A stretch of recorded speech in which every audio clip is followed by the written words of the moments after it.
આકાશવાણી સમાચાર સંસ્કૃતિ ભૂંડિયા વાંચે છે. સૌપ્રથમ મુખ્ય સમાચાર. લોકસભાની 12 રાજ્યો અને કેન્દ્રશાસિત પ્રદેશોની 88 બેઠકોની આગામી 26મી એપ્રિલે યોજાનારી ચૂંટણી માટે ભરાયેલા ઉમેદવારી પત્રોની આજે ચકાસણી થશે. ચૂંટણી પંચ ગત ચૂંટણીમાં મતદાનની ટકાવારી સૌથી ઓછી હતી તેવા 11 રાજ્યોના જિલ્લાઓના ચૂંટણી અધિકારીઓ અને મહાનગરપાલિકા કમિશનરો સાથે આજે બેઠક કરશે. આરબીઆઈ આજે નાણાકીય વર્ષ 2024-25ની તેની પ્રથમ દ્વિમાસિક નાણાકીય નીતિ જાહેર કરશે. WTT ફીડર ટેબલ ટેનિસ સ્પર્ધામાં 4 ભારતીય ખેલાડીઓ બીજા રાઉન્ડમાં પ્રવેશ્યા છે અને આઈપીએલમાં અમદાવાદના નરેન્દ્ર મોદી સ્ટેડિયમ ખાતે ગઈકાલે રમાયેલી મેચમાં પંજાબ કિંગ્સે ગુજરાત ટાઇટન્સને 3 વિકેટે હરાવ્યું. આજે હૈદરાબાદ અને ચેન્નાઈ વચ્ચે મુકાબલો થશે. સમાચાર વિગતવાર. લોકસભાની 12 રાજ્યો અને કેન્દ્રશાસિત પ્રદેશોની 88 બેઠકોની આગામી 26મી એપ્રિલે યોજાનારી ચૂંટણી માટે ભરાયેલા ઉમેદવારી પત્રોની આજે ચકાસણી થશે. જોકે જમ્મુ અને કાશ્મીરની બેઠક માટેના ઉમેદવારી પત્રોની ચકાસણી 6 એપ્રિલે હાથ ધરાશે. 26મી એપ્રિલે યોજાનારી બીજા તબક્કાની ચૂંટણીમાં કેરળની લોકસભાની 22, કર્ણાટકની 14, રાજસ્થાનની 13, ઉત્તર પ્રદેશ અને મહારાષ્ટ્રની દરેકની 8, મધ્યપ્રદેશની 7, આસામ અને બિહારની દરેકની 5, પશ્ચિમ બંગાળ અને છત્તીસગઢમાં 3-3, જ્યારે મણિપુર, ત્રિપુરા, જમ્મુ કાશ્મીરની દરેકની 1 બેઠકની ચૂંટણી યોજાશે.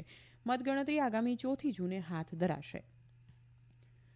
મધ્યપ્રદેશમાં લોકસભા ચૂંટણીના બીજા તબક્કા માટે 109 ઉમેદવારોએ કુલ 157 ઉમેદવારી પત્રો ભર્યા છે. બીજા તબક્કામાં રાજ્યની 7 બેઠકો પર 26 એપ્રિલે મતદાન થશે.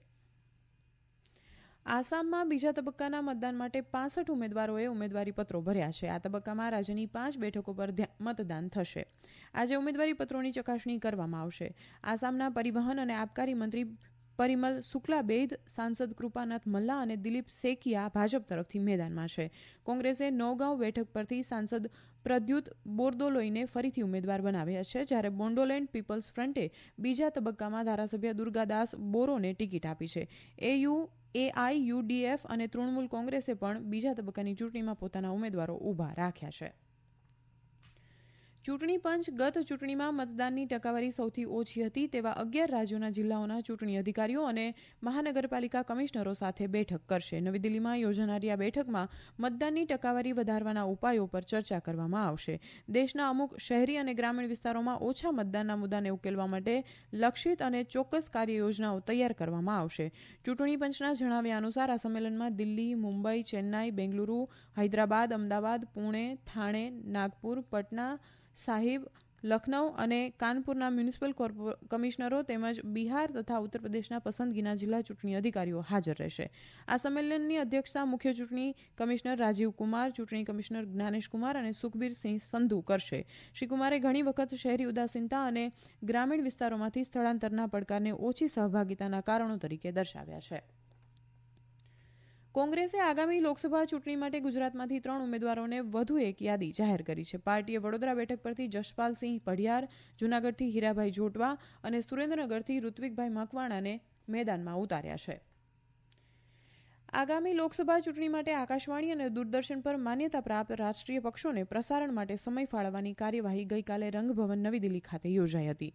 દરેક રાષ્ટ્રીય પાર્ટીને આકાશવાણી અને દૂરદર્શન પર 45-45 મિનિટ આપવામાં આવશે. 6 રાષ્ટ્રીય પક્ષોને પણ વધારાનો 5.5 કલાકનો પ્રસારણ સમય આપવામાં આવ્યો છે. જે મુજબ આ પ્રસારણ આ મહિનાની 16મી અને 23મી તારીખે અને આવતા મહિનાની 3જી, 10મી, 17મી, 22મી અને 29મી તારીખે કરવામાં આવશે. Reserve bank of India RBI આજે નાણાકીય વર્ષ 2024-25ની તેની પ્રથમ દ્વિમાસિક નાણાકીય નીતિ જાહેર કરશે. રિઝર્વ બેંકના ગવર્નર શક્તિકાંત દાસના વડપણ હેઠળની મોનેટરી પોલિસી કમિટી એમપીસીએ બુધવારે તેની 3 દિવસીય ચર્ચા શરૂ કરી હતી. એમપીસીની બેઠકમાં લેવાયેલ નિર્ણયની આજે જાહેરાત કરવામાં આવશે. નાણાકીય વર્ષ 2024-25 માટે કુલ 6 એમપીસી બેઠકો નક્કી કરવામાં આવી છે, જે આ મહિનાની 1 તારીખે શરૂ થઈ છે. અર્થશાસ્ત્રીઓ અપેક્ષા રાખે છે કે મધ્યસ્થ બેંક ફરી એકવાર મુખ્ય વ્યાજ દર યથાવત રાખશે અને ફુગાવા નિયંત્રણ પર વધુ ધ્યાન કેન્દ્રિત કરશે. છેલ્લી વખત આરબીઆઈએ ફેબ્રુઆરી 2023માં રેપો રેટ વધારીને 6.5% કર્યો હતો અને ત્યારથી તેણે તેની છેલ્લી 6 દ્વિમાસિક નીતિઓમાં સમાન સ્તરે દર જાળવી રાખ્યો છે. વિદેશ મંત્રાલયે કહ્યું છે કે ભારત અને ઇઝરાયેલની સરકારો વચ્ચે થયેલા એક કરાર હેઠળ કામદારોની પ્રથમ બેચ ઇઝરાયલ ગઈ છે. આજે નવી દિલ્હીમાં મંત્રાલયના પ્રવક્તા રણધીર જયસ્વાલે જણાવ્યું હતું કે ભારત તેમની સુરક્ષા પ્રત્યે સભાન છે અને તેમણે ઇઝરાયલના વહીવટીતંત્રને તેમની સુરક્ષા અને કલ્યાણની ખાતરી કરવા વિનંતી કરી છે. બંને દેશો વચ્ચે મૂવમેન્ટ સમજૂતી કરાર હેઠળ ભારતીય કામદારો ઇઝરાયલ ગયા છે. આ સમજૂતી પ્રદેશમાં ચાલી રહેલા યુદ્ધ પહેલા થઈ હતી. શ્રી જયસ્વાલે કહ્યું કે ભારત 1 એપ્રિલે સિરિયામાં ઈરાનના રાજદ્વારી પરિસર પર ઇઝરાયલના હુમલાથી ચિંતિત છે. તેમણે કહ્યું કે ભારત પશ્ચિમ એશિયામાં વધી રહેલા તણાવ અને તેના કારણે હિંસા અને અસ્થિરતામાં વધારો થવાની સંભાવનાને લઈને વ્યથિત છે. ભારતે તમામ પક્ષોને આંતરરાષ્ટ્રીય કાયદા હેઠળ સ્વીકૃત સિદ્ધાંતો અને નિયમોની વિરુદ્ધ હોય તેવા પગલાં ન લેવા વિનંતી કરી છે. આ સમાચાર આપ આકાશવાણી પરથી સાંભળી રહ્યા છો. ભારતીય તટરક્ષક દળે ચેન્નાઈથી 95 નોટિકલ માઇલ દૂર 8 માછીમારોને બચાવ્યા. બચાવ અભિયાન દ્વારા ગઈકાલે 10માંથી 8 માછીમારોને જીવતા બચાવી લેવાયા હતા. તટરક્ષક દળે એક નિવેદનમાં જણાવ્યું હતું કે ગુમ થયેલા માછીમારોની શોધ ચાલુ છે. ટેબલ ટેનિસમાં 4 ભારતીય ખેલાડીઓ ક્રોએશિયામાં WTT ફીડર વરસદીન ઇવેન્ટમાં બીજા રાઉન્ડમાં પહોંચ્યા. પુરુષ સિંગલ્સમાં જી સાતિયાને જર્મનીના ફેલિક્સ વેટ્ઝેલને 3-1થી પરાજય આપ્યો હતો, જ્યારે સ્નેહિત સુરવાઝુલાએ કઝાકિસ્તાનના સાઝાર ઝુબાનોવને 3-0થી હરાવ્યો હતો. હરમિત દેસાઈએ પુરુષ સિંગલ્સના પ્રથમ રાઉન્ડમાં પણ જીત મેળવી હતી. તેણે રાઉન્ડ ઓફ 64માં દક્ષિણ કોરિયાના ચો કિઝોંગને 3-1થી હરાવ્યો. મહિલા સિંગલ્સમાં ભારતની યશસ્વીની ઘોરપાડેએ પણ રાઉન્ડ ઓફ 64માં ક્રોએશિયન ખેલાડી માતેજા જેગરને 3-0થી હરાવીને આગલા રાઉન્ડમાં પ્રવેશ કર્યો હતો. દરમિયાન જી સાંતિયાન અને મનિકા બત્રાની સ્ટાર જોડી આજે પ્રી ક્વાર્ટર્સમાં મિક્સ ડબલ્સમાં સ્લોવાકિયાની લુબોમિર પિસ્તેજ અને બાર્બોરા બાલાઝોવા સામે ટકરાશે. આઈપીએલમાં આજે હૈદરાબાદના રાજીવ ગાંધી ઇન્ટરનેશનલ સ્ટેડિયમમાં સનરાઇઝર્સ હૈદરાબાદ અને ચેન્નાઈ સુપર કિંગ્સ વચ્ચે સાંજે 7:30 વાગે મુકાબલો થશે. દરમિયાન ગઈકાલે અમદાવાદના નરેન્દ્ર મોદી સ્ટેડિયમમાં પંજાબ કિંગ્સે ગુજરાત ટાઇટન્સને 3 વિકેટે હરાવ્યું હતું.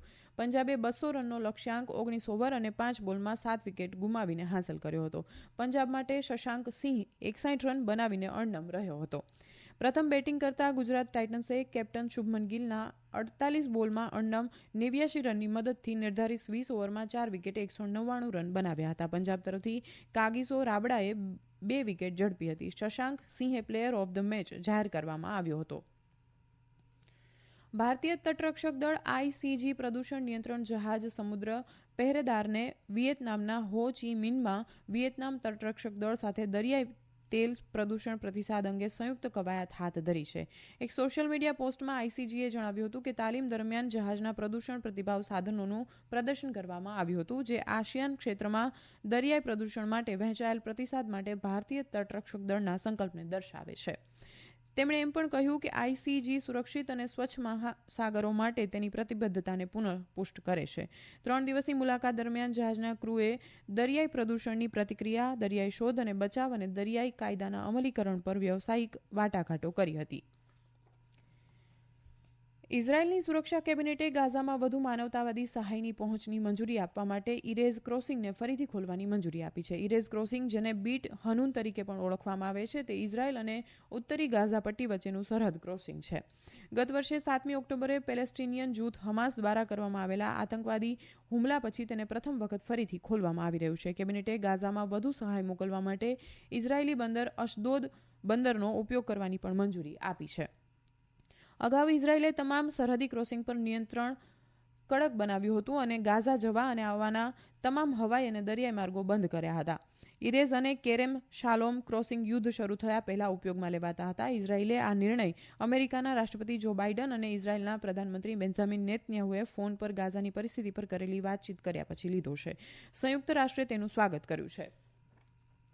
કોંગ્રેસના વરિષ્ઠ નેતા સોનિયા ગાંધી અને કેન્દ્રીય મંત્રી અશ્વિની વૈષ્ણવે ગઈકાલે રાજ્યસભાના સાંસદ તરીકે શપથ લીધા છે. રાજ્યસભાના અધ્યક્ષ જગદીપ ધનખડે તેમને શપથ લેવડાવ્યા હતા.